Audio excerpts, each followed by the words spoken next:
So I'm Kresten. Today here I'm just a hacker because I'm pretty much introducing you to my hobby project over the last 4 years. In my daily work, I'm a CTO in Trifork, where I do kind of internal consulting and run around hacking on various projects internally, mostly. And then I work a lot with our conferences. We do the QCon conferences, GoTo conferences, and this conference. So actually part of my day job is finding good speakers for these kinds of things. And meeting with people and talking with them about what they're doing. Anyway, so a couple of years ago, I was working on a project where availability was really important. And I did some research into availability, and I realized I had to learn Erlang.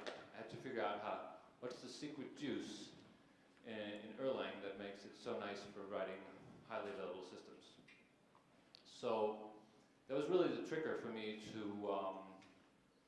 try to do a language implementation myself, because it was, if you go to a language implementation, then at least you know that you understand the language.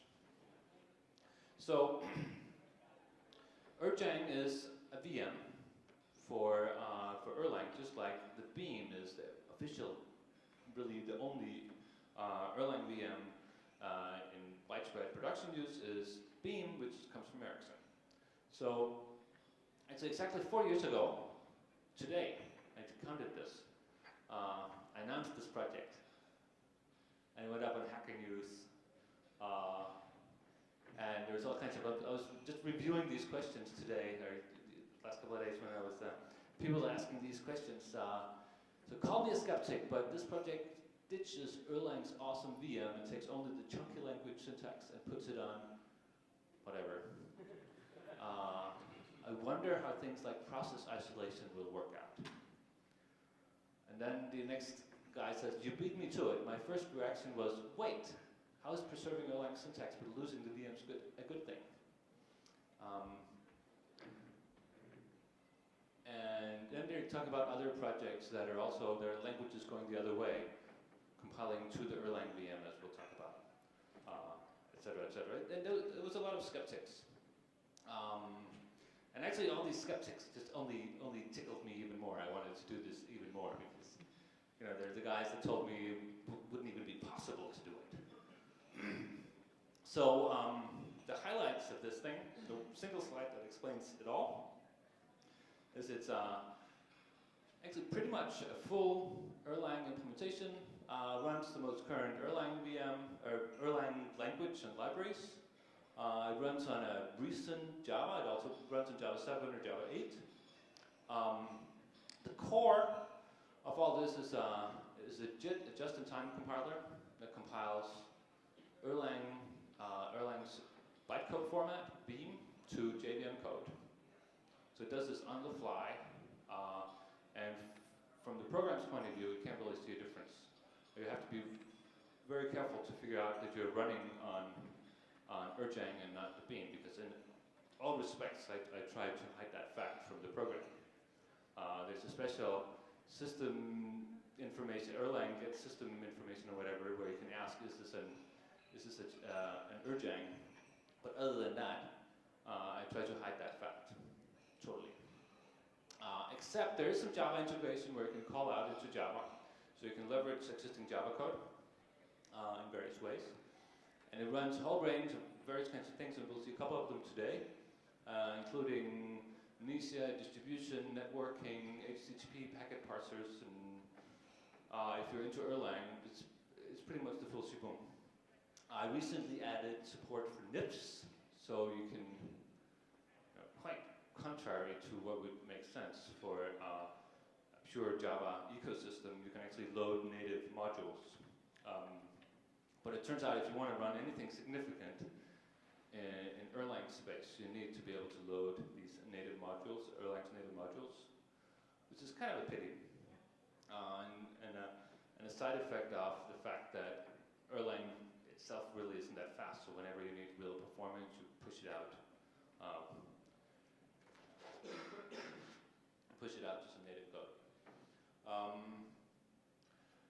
And then, yeah, just kind of overall, it has the full language semantics.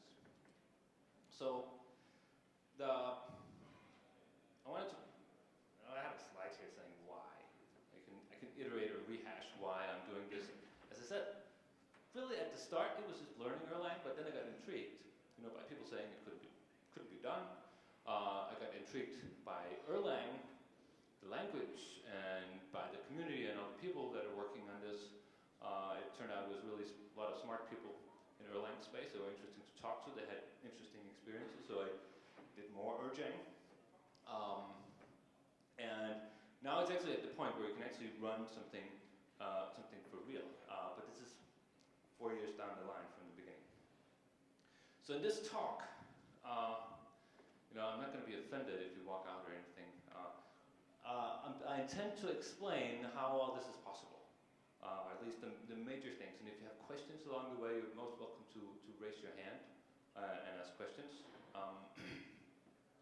So I'll talk about some of the things in the Erlang VM or in the Erlang language that are difficult to translate. So if you look at the JVM or how this works, and see now I can't see the next slide over here. That's another thing because I want to be able to switch later. Anyway, so the way you would normally run an Erlang system is, right, you have an Erlang program running on top of OCP framework. It all compiles to Beam files, and then it runs on a Beam emulator, which interprets Beam, and it has some built-in functions, BIFs, they're written in C, and you run all this on your favorite OS. And that's fine and dandy, though. So what kind of high-level view of what this is, it replaces the Beam interpreter with Erjang, which is this Java component sitting in the middle, re-implements all the built-in functions in Java. So all the built-in functions for doing network, for the built-in functions are for doing language-like things like opening ports and communicating with ports and doing all the basic transformations between various data types in various ways and operating with data types, and also all the drivers for accessing network, file systems, etc., etc. And Erjang, all these are re-implemented in Java. So that's a fair chunk of the code. Actually, the boxes should be the other sizes. So Erjang, the VM is actually the smaller part, and all the BIFs and support functions around it are the bigger parts. This all runs on a Java virtual machine, and the benefits, I'd say, from doing this is with the Java virtual machine, at least, runs things quite fast. It has, by now, almost 20 years of engineering effort going into it and making it run really fast. I don't know, Erlang also has 20 years of engineering effort, but it's not towards making it run really fast.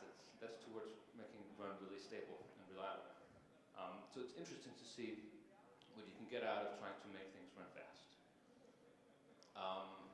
So if you look kind of high level at some of the pros, could also be JVM-based systems is maybe more socially acceptable or easier in some cases to get into production deployments. Actually, some people told me today that they would never have Java in their production deployments. But it could easily be, at least there's many IT departments where they'd much rather have some Java code running there. Could integrate it with all kinds of third-party libraries that exist out there. And it's fast. I can't, the interesting kind of technical perspective for me is how do I make this run fast? Because at the end of the day, it's really the interesting case for Erlang or Erjang is if it runs significantly faster than Beam. So the JVM has lots of sophisticated optimization techniques that it uses to make it run fast. And there's lots of published research on how they do this, but the most important thing is that is to understand that the JVM actually does profiling of your application as it's running, and based on that, it decides where the best places to put the effort towards making the system run faster. So where does it make sense to use CPU cycles to optimize the code? So it finds the hot spots. and then it can do inlining at arbitrary points in the code, across modules, or many levels deep inlining. And this kind of adaptive optimizing inlining is really the secret sauce of the JVM that makes it run really fast. So that's definitely something that isn't in Beam. And it could be really interesting to see the effects that come out of that. Another difference is the garbage collection. Erlang's garbage collector is nice, and it's really simple and easy to understand because it all runs a single heap. Every process in Erlang has its own heap. And you can apply priorities. You can have different processes running garbage collection at whatever priority that process has together with the process. Whereas in Java, garbage collection is a global, kind of semantically at least, a global phenomenon that just happens. Now, in the last 5 years, garbage collectors have become much, much, much better by demand because people are complaining, of course, that every once in a while I've seen these global GC pauses. So it has a really fast garbage collector.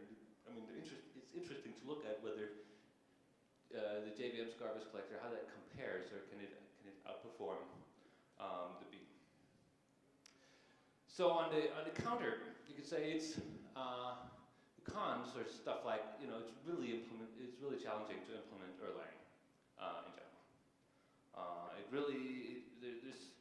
There's a couple of things that make it really hard. One thing is all the code has to pass through a load time type checker.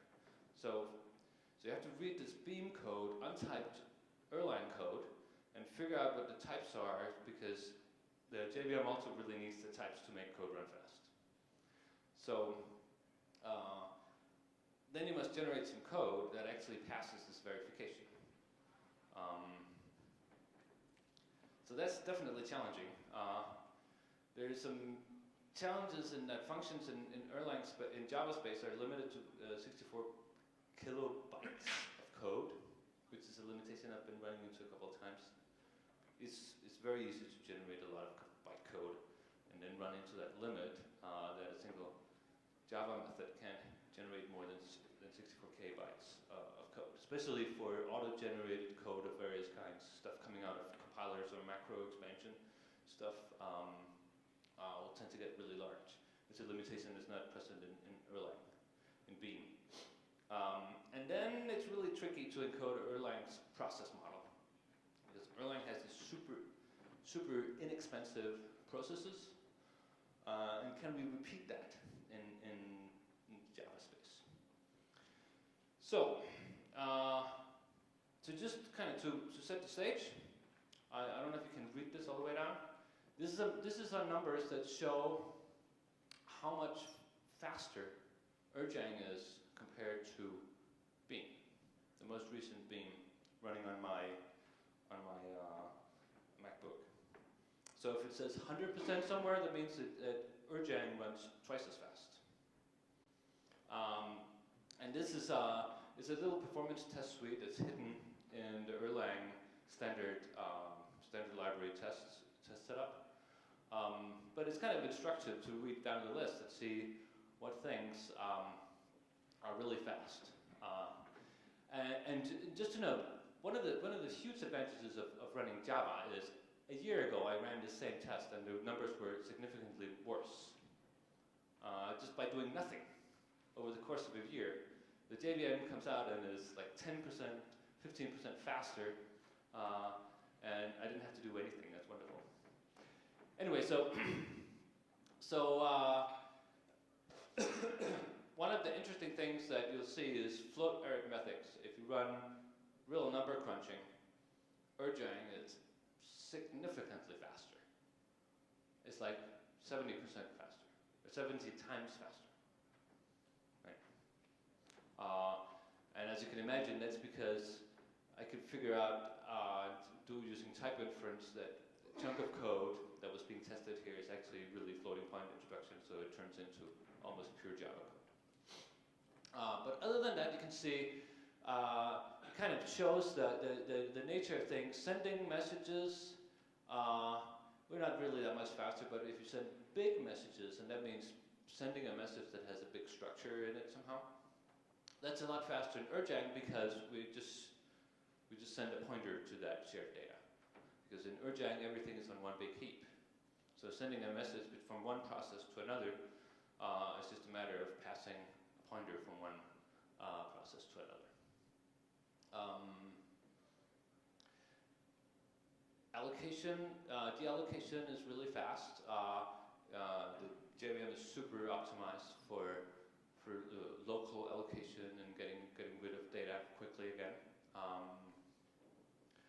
Local calls to these built-in functions, because the built-in functions in Erjang are really just Java functions, and the code calling it is really just Java. There's no special context switch that have to happen in Erjang when you call from the compiled Beam code, from the real Erlang code, into the virtual machine. There's no context switch going on. It's just a Java function call just like everything else, so that's really fast. Binary handling, I'm not really that fast. It isn't really that much faster.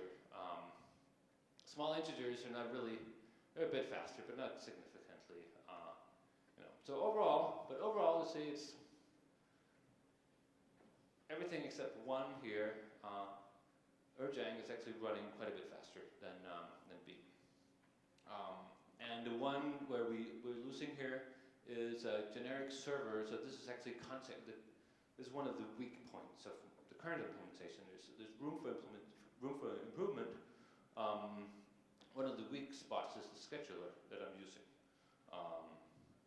There just needs some improvement that I know. I just need to copy from somebody else or use somebody's scheduler library for this. So context switching isn't really super much faster. Okay, but nevertheless, here's if you want here's a single micro benchmark that we could try to run. Have some code for this. If you run this is kind of a classical micro benchmark for kind of scheduling multiprocessor thing. It's a ring of 10,000 processes, and you pass a message around this ring. In this particular case, I was running it, passing around the message, I believe, 10,000 times. And this graph shows the number of nanoseconds per message sent. So the smaller ones here are better. So in Erjang, you can send 20 million messages per second. In Beam, it's like an order of 5 or 6 million messages per second. But again, this is micro benchmark numbers. You never know what's going to happen if you blow up this to real size applications.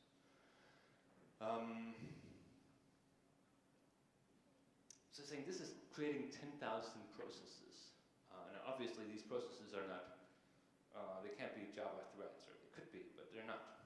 They're something better than that, because if they're Java processes or Java threads, operating system threads, then you definitely would be in a completely different league here. Much slower, because you couldn't do probably 1 million context switches on a machine like this per second. So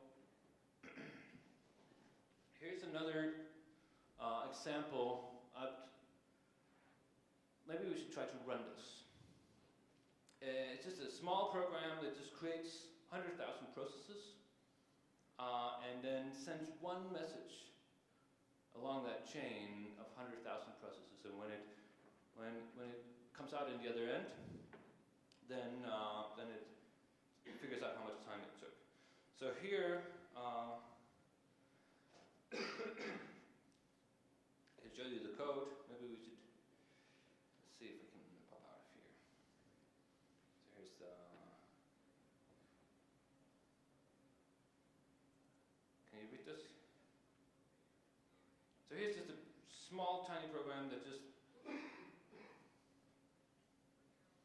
What it does is, when you run it with a certain number here, it'll create a chain of processes and then send a number to the end of that chain of messages and then wait for the end to send back a message. So it's just really simple. It's not even complicated. So if we try to run this, let's see here on R16. What was it called? Run main. That was it. So it's printing. It's running.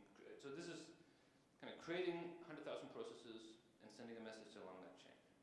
It says this takes like 13 microseconds per step of the way there. So there's 13 microseconds to create a process and send a message. Now if we launch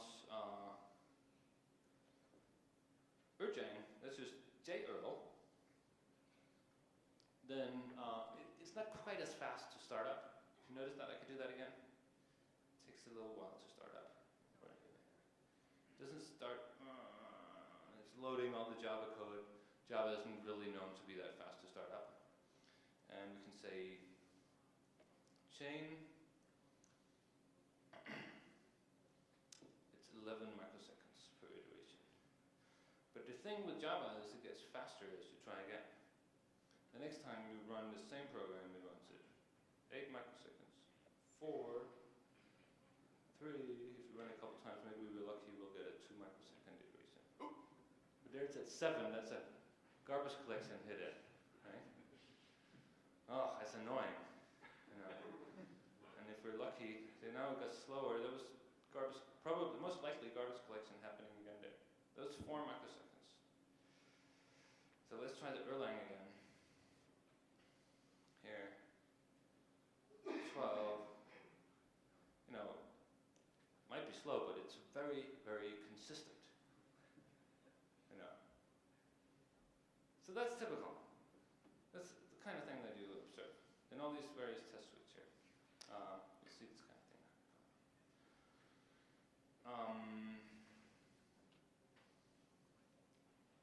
So I have just a slide showing this. So as you'll notice, what actually, when you start it up, it kind of prints almost the same thing as Erlang does. Some configuration options. Here it says, I'm picking up the Erlang installation in this directory. So it's actually slurping all the beam files from there. So it knows where to go pick up the beam files. It just runs off an Erlang release. You just tell it, run this Erlang release, it'll grab the files from there. So, the JIT, kind of the high-level view of the JIT is basically, I needed to figure out how to load a beam file. That was pretty difficult because nobody had written really a specification for how these beam files work. You could go read the code for the Beam virtual machine, but so that took a while. You need to figure out how to do that. Then I'm doing some flow analysis, type inference, pretty hairy stuff actually, to reconstruct not only the structure of the Erlang program, but also to decorate it with types as precisely as possible, and also to decorate it with, as we'll get back to later, information about which parts of the code could suspend, because as we'll get back to that. So do some pretty complicated type analysis and then code generation, and then of course there's, in all this you have to keep in mind, how do we generate the best code to be able to leverage the kinds of programs that the JVM are optimized for? Do you want to take this bag of Beam code and turn it into something that looks like a reasonable, decent Java program? Because, of course, the JIT has patterns that it works better for than others. And then some of the tricky things that people were saying, you can't do this, like encoding tail calls and encoding blocking operation, basically possible things. So, in essence, in Erlang, the only real blocking thing is doing a receive. You can, in the middle of a deep stack invocation of functions, you can say receive a message, and if there's no message available, you block.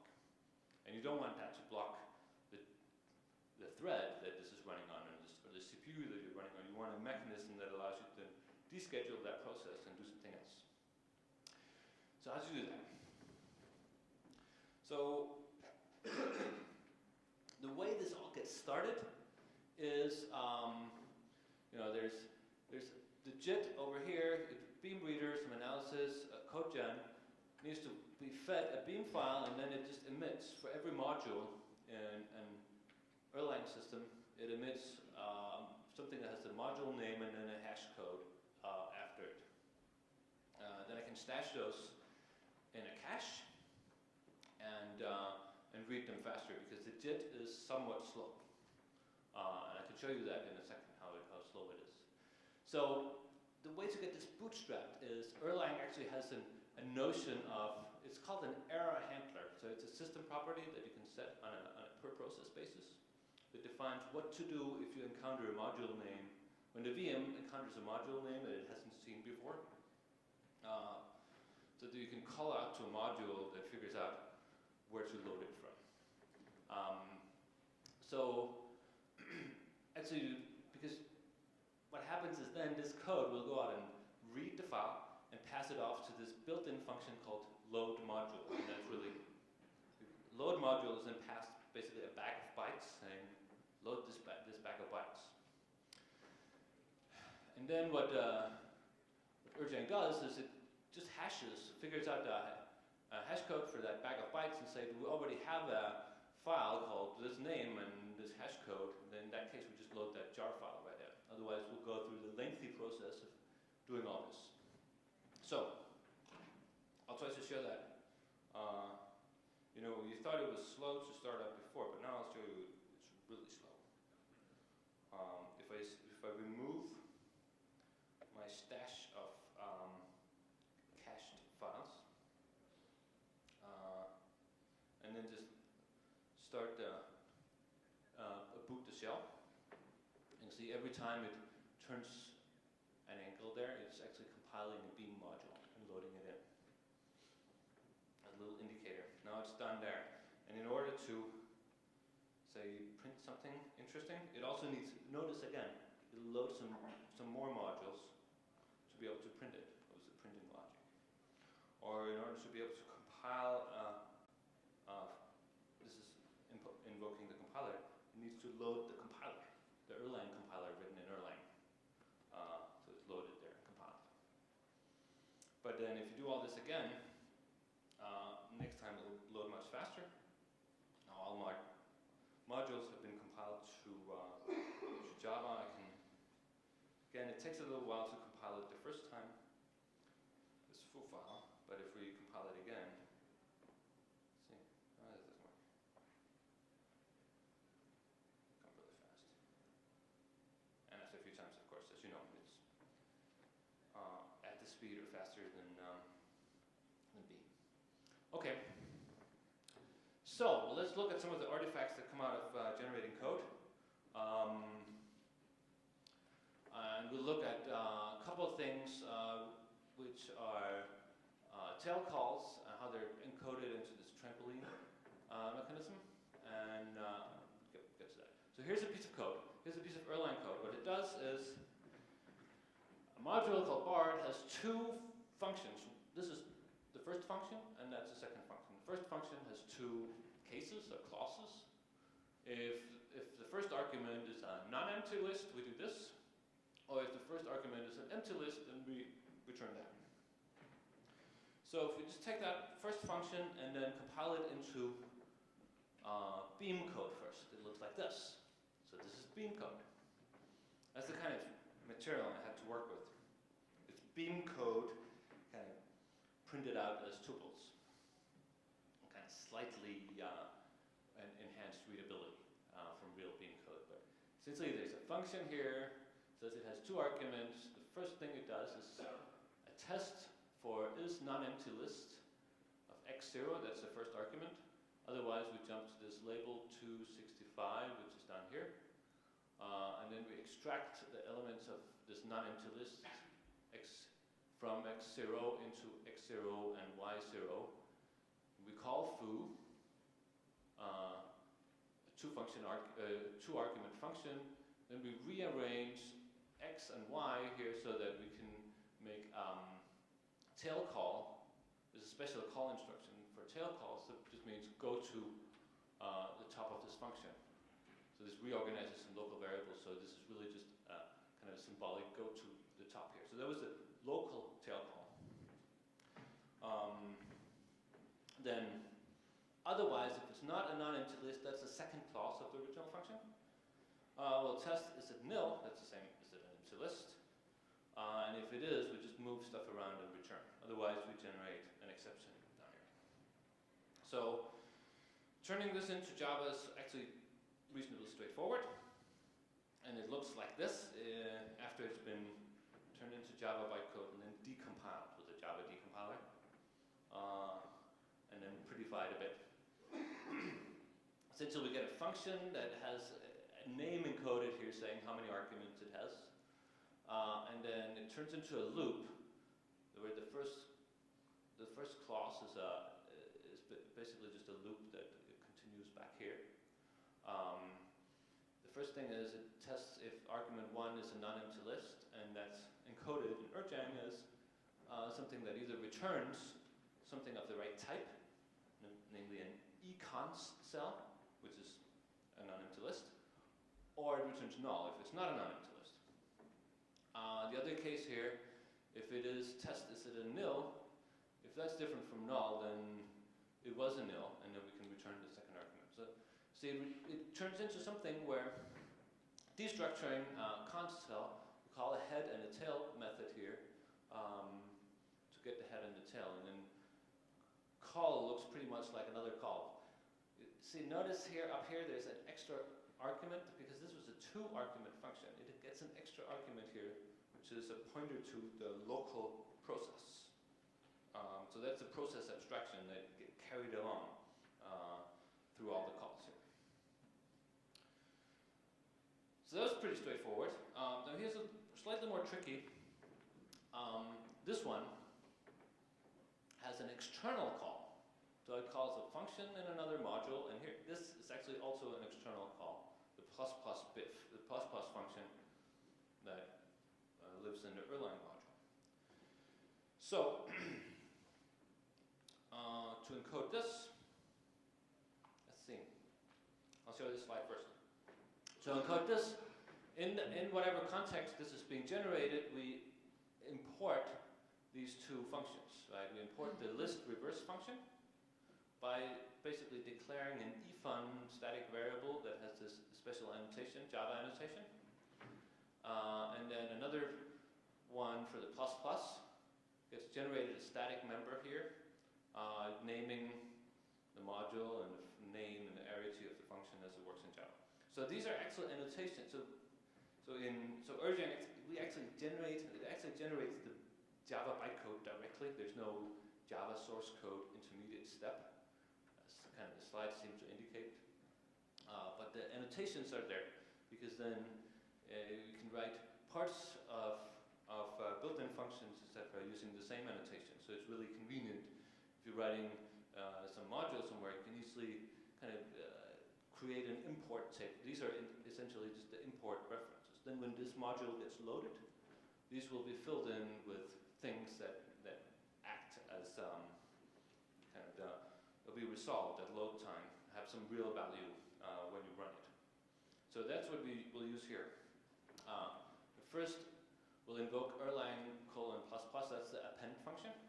So that looks like this. We'll just take that static variable and call invoke with our process and the 2 arguments. And then to do a tail call, we're calling list reverse in tail position.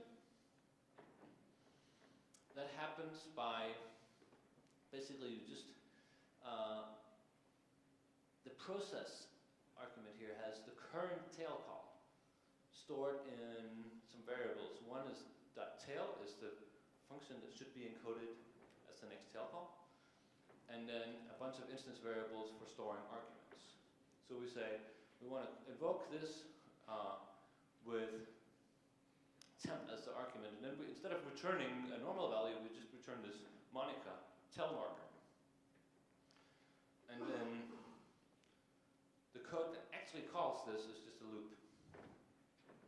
So this is the one. This is, if you you want to actually invoke foo, you need to invoke first the tail component, and then as long as that's a tail marker, we just run a loop here, because list reverse could also be returning something in tail position. So it effectively turns all this tail calling into just a loop at the top level. And you can always extract the value of the ultimate tail invocation by putting a loop somewhere if you need the value that comes out of that. So this encoding actually is I tried several different encodings, and there's been several research papers on other encodings. This turns out to work really, really well. And I mean, the good thing is you get really nice locality, because that area of memory where the process object is storing the function pointer and the arguments is probably going to be on the local cache and on the CPU running this. It's local access. eproc is actually local memory. It's only accessed in this local thread. The downside is you lose the type information for the arguments. So all the arguments get turned into E objects, and then get turned back into whatever the argument position needs. So for tail calls, you lose the ability to really do efficient kind of cross invocation inlining in through a tail call for kind of intermodule invocations. Anyway, so all this is based on a set of types. There's a big hierarchy. Most of these programming languages, so if you look at Clojure, for instance, Clojure doesn't have a big fancy hierarchy of types. It really makes an effort to use the existing Java types. So Clojure integrates much more natively and nicely with Java, because Clojure types are really just Java types.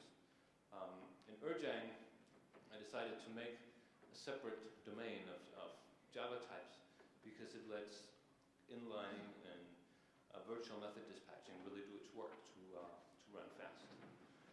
So as you can imagine, there's an E object is any Erjang object. There's numbers, integers, big and small things. Const cell is a pair. A sequence is one where you know that it's a proper list. So the tail position can only be also a proper list, essentially, or nil. So this kind of mimics the way that actually in Clojure there's only proper lists. You don't have these arbitrary const cells. And then there's a whole different, I'm not going to go into this today, but there's a whole bunch of different ways of optimizing list representations to make list representations fast, because you can avoid conversion in lots of different cases, and it allows you to use lazy lists in a lot of nice places. So there's atoms, which are these constant strings that are in Erlang, references, pits, and various other built-in types. So this big world of types. So a couple of special cases. Tuples are, there's a generic e-tuple, but every particular arity of tuple gets turned into its own Java class. So there's a tuple of 0 elements, a tuple of 1 element, so it's its own Java class. So if you're in a context where you made a type test to validate that a given thing is a tuple of 2 elements, actually accessing the tuple elements is just instant variable access. So that's super efficient. There's no symbolic things that need to be dereferenced there. And I really haven't run into issues with people having tuples that are bigger than reasonable. Like in that case, we could encode something like if you have more than 20 elements in your tuple, we'll turn it into an array or something. And then there's functions. We already saw a couple of different usages of functions. Functions essentially have, there's also an e-fun for every number of arguments. And what differentiates them is that they have an invoke method that has the correct number of arguments. So you don't have to, when you encode a call to a function and the code knows that this is a 2-argument function, you just call it. And it looks like a real native Java invocation to the JVM. So then again, it's a case of trying to make things look like real Java code. So actually what happens when you export something, it looks like this. So the foo, assuming this foo2 function that we defined before was actually also exported from this module, then we declare essentially an export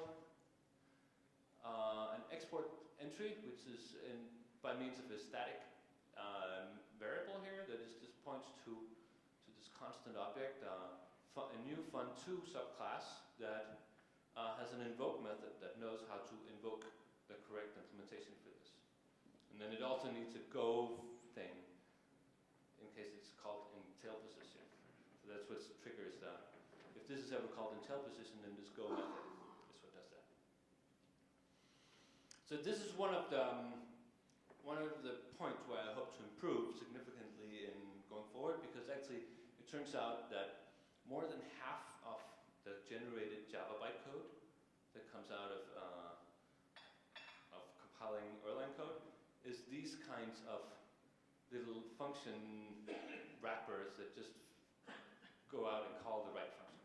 And as it happens in Java 7, in Java 8, I don't even know exactly, there's a new instruction. In Java 7 there's a new instruction that allows us to get away with this because the JVM introduced the notion of function pointers directly in the VM. So I haven't had the time to dive into that. I did a lot of work to just get up to Java 7 level because that was complicated enough in itself. So, so the type and flow analysis, I have to do essentially it does an abstract evaluation of the entire module to infer types, and it kind of propagates type information. If you have functions that are only called from within the module, you can propagate type information into those other functions. And then it also, just like propagating types, it also needs to propagate knowledge about which functions can be called in tail position and which functions could do something that can suspend. And that's the last part I'm going to talk about, is how to handle suspense, because I have a couple of slides. I'll skip this. Skip that part. Okay. Now this is the floating point part. There's so much time. How am I doing on time? I have 3 minutes. Okay. Okay. So I'd like to explain how this floating point stuff is really fast. So the type inference. Let me start here. So the type inference, as you can assume, you can imagine, it does an abstract interpretation. Instead of carrying around values in the interpretation, it just carries around type information.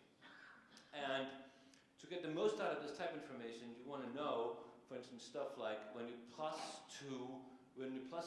something and a double, it also returns a double, for instance. So all the built-in functions like plus, so this is how you describe a built-in function in Erjang.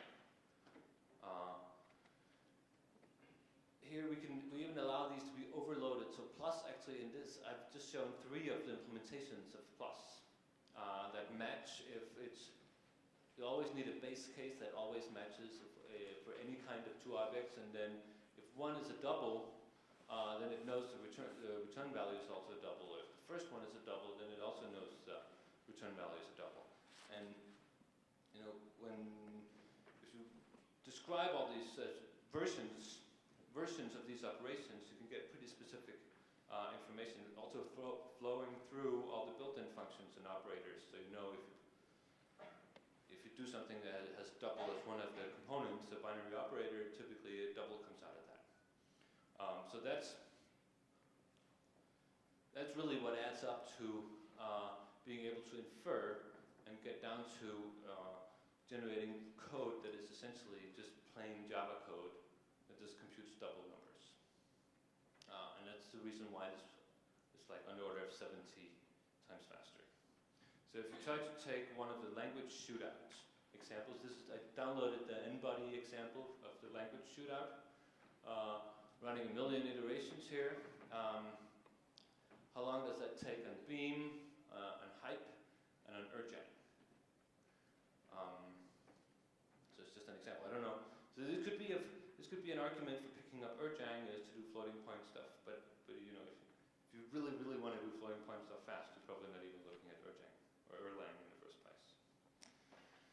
So the last part is encoding processes, and that's a bit tricky because in Erlang, because in Java, you can't like suspend a process and then what we need to do is reconstruct activation records.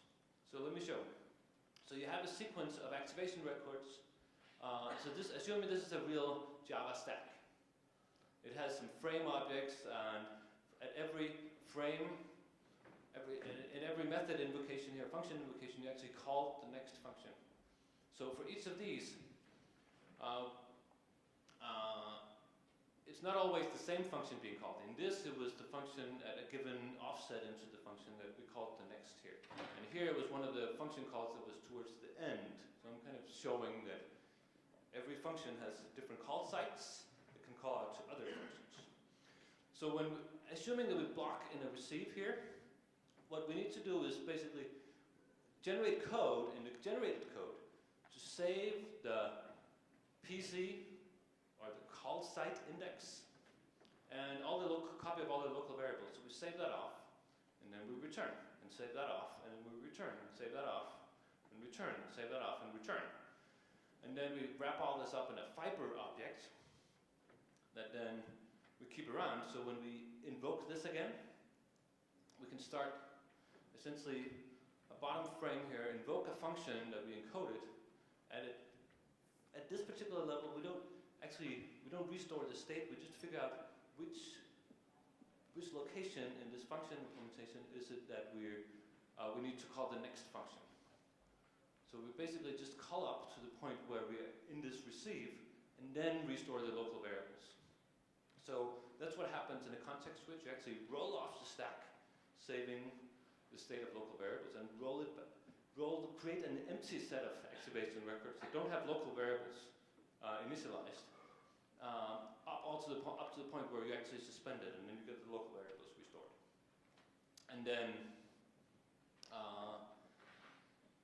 that turns into some pretty hairy code. You actually, when you then suspend again, now we can observe that we already, assuming we just suspended right away, we received one message in a loop and suspended right away again. The interesting thing is then we just need to stash those local variables that we modified here, but these ones are all the same. So actually the code gen knows that, so we just stash this, and then we don't need to do anything. Whereas if you return, here, this was the next slide. If you return, when you return, you actually restore the frame variables on return. So it turns out that there's 4 different ways to return. So the code gen for something which can suspend, a foo function that can suspend goes something like this. It gets added an extra variable. So which call site, it always starts with say fib.pc, which call site are we at? And then if it's not 0, then we have to go to some call site. And then there's a code gen around the original function call. Here we need to munch with the stack of activation records. And when we go up, there's 4 different ways to return, whether we're saving local variables, just a plain return because it was already saved. We're in a return situation. Bar is just returning normally, but we don't have our local variables. So then we execute some code to restore the local variables from that fib abstraction, or we just do a normal return. So this adds up to like 5, sometimes 10x the original code, of course. So we need to do some flow analysis to only apply this transformation on code that can suspend. So that's a significant part of the also type analysis to try to reduce the amount of code that have to run through this. So recently I took the time to actually make Elixir work that we'll hear more about tomorrow morning.